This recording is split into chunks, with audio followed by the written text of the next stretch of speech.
A day in my life living here in Manila as a call center agent.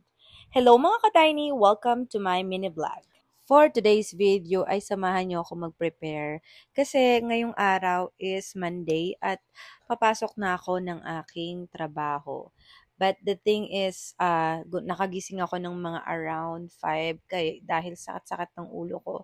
Bumili muna ako ng gamot sa labas para medyo mawala-wala siya. So ayun nga, after kong bumili, uminom na rin ako ng gamot and nagpahinga nga ako para mas maging okay ako.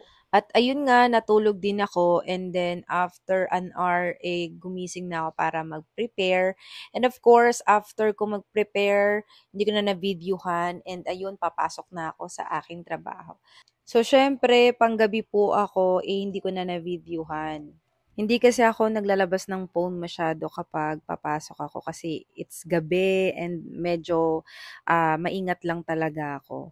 Kaya yun, pagpasensyahan nyo na mga ka-tiny. And after an hour, actually 8 hours na trabaho, uwian na. And yun yung pinakang the best natin talaga yung uwian, no?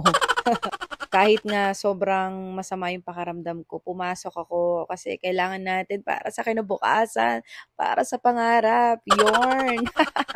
Pero ayun nga, sana nag-enjoy kayo sa mini vlog na to dahil kokonti lang talaga yung pagbi-video ko. Yun, thank you for watching. Bye!